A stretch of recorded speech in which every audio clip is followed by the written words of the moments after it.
Journal entry 10, October 24th, 2024. Today I took Sarah to a doctor's appointment. While I waited, I went to a coffee shop and read the book, Old Path, White Clouds. I had to finish up before meeting up with Alberto as we were doing our book review. I learned about how young Gautama traveled around the major cities. Anyone who passed him was amazed by the radiant monk. His voice was mesmerizing. People would feel his peace and wisdom. There was a story of these young men that came running through the forest and encountered the Buddha. They said to him, "Excuse us, monk. Have you seen a young woman running through here?" The Buddha responded, "What do you want with her?"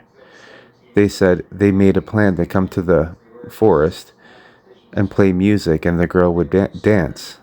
After playing, they all fell asleep, and when they awoke, the girl was gone, and so was all their jewelry. The Buddha asked, "Would it be better to find the girl or yourself?" One of the young men responded, "Wise monk, it would be better to find ourselves." Buddha said, "Life can only be found in the present moment, but our minds rarely dwell in the present moment. Instead, we chase after the past and long for the future. We think we are being ourselves, but in fact, we almost never are in the real contact with ourselves. Our minds are too busy chasing after yesterday's memories or tomorrow's dream. The only way to be in touch with ourselves is to return to the present moment. Once you know how to return to the present moment, you will become awakened, and at that moment, you will find your true self. Look at these tender leaves caressed by the sunlight. Have you ever really looked at the green of the leaves with a serene and awakened heart? This shade of green is one of the wonders of life. If you have never really looked at it, please do so now."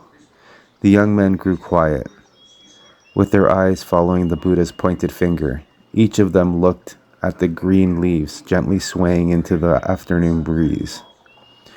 A moment later, the Buddha turned to the youth sitting to his right and said, "I see you have a flute. Please play something for us." The young man felt shy, but went ahead, began playing. He played a sad-sounding song expressing the feelings of a disappointed lover. The Buddha listened and watched with complete attention. Once the young man finished, a sadness fell on the forest. He then turned to the Buddha and said, while holding out the flute, "Respected monk, please play something for us." The Buddha smiled, and several of the other young men burst out laughing, thinking that the man was a fool. Who'd ever heard of a monk playing a flute? But to their surprise, the Buddha took the flute in his hands. The young men all turned their eyes to the Buddha, unable to master curiosity. The Buddha took several deep breaths and placed the flute to his lips. The image of a young man playing the flute long ago in the royal gardens of Kapilavatthu arose in the Buddha's mind. It was a full moon. He could see Mahapatita sitting on a stone bench listening quietly, and there was Yasodhara with her freshly lit incense holder of fragrant sandalwood. The Buddha began to play the flute.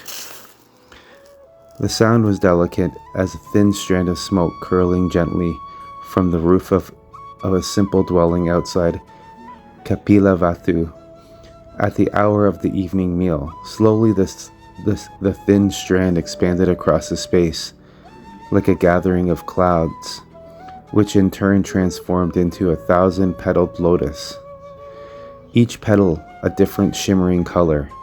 It seemed that one flutist suddenly became 10,000 flutists, and all the wonders of the universe had been transformed into sound.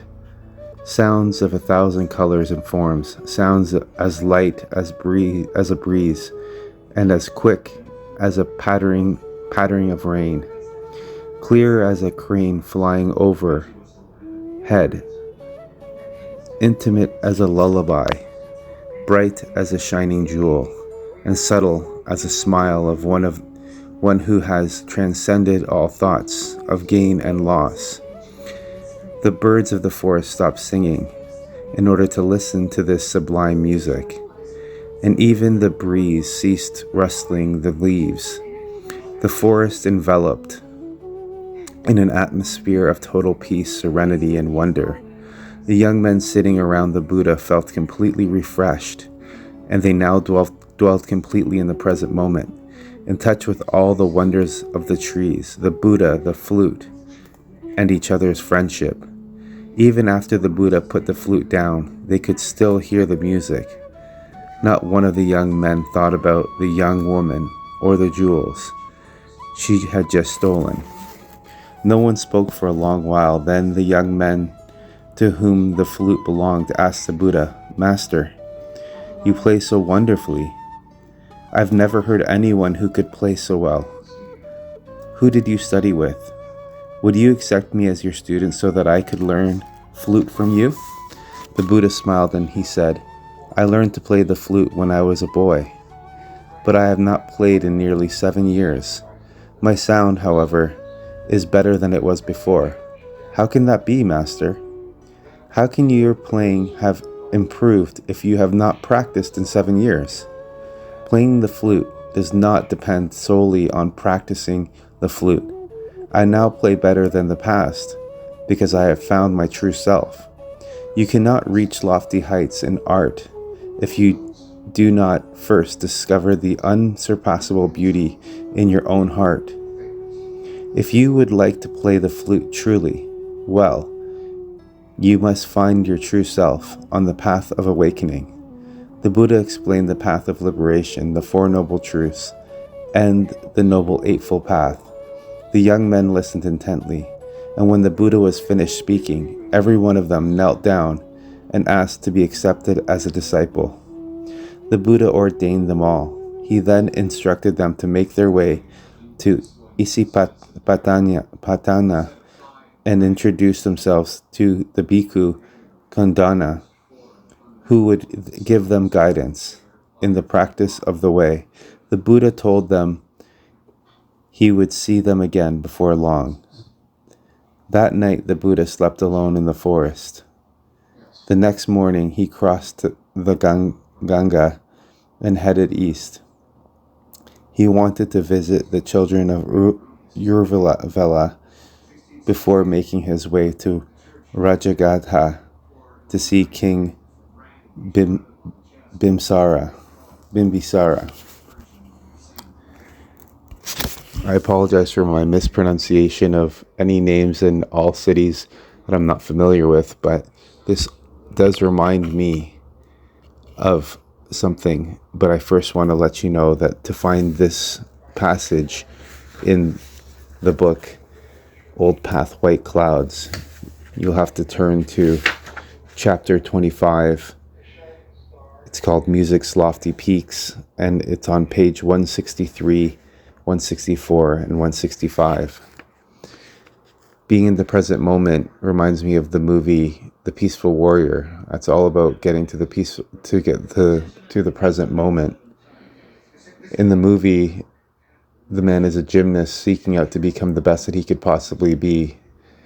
But it's once he is able to clear the noise in his head and become centered, and his teacher teaches him how to do so, he becomes the best that he'd ever been. And he says to him along the training, "You're out of your mind." And his teacher responds, "Thank you very much. I've worked very hard to be that way." This is the ultimate goal, to be in the present moment, to no longer seek out the future and hope for dreams, and no longer go to the past and ruminate, but to just be here in this moment, enjoying our lives, seeing the greenness of these trees and their leaves and the beauty of life in every moment. Today, what I'm grateful for is to be on this path of understanding, and I hope to find myself a proper teacher that will take me on and teach me properly to show me the way.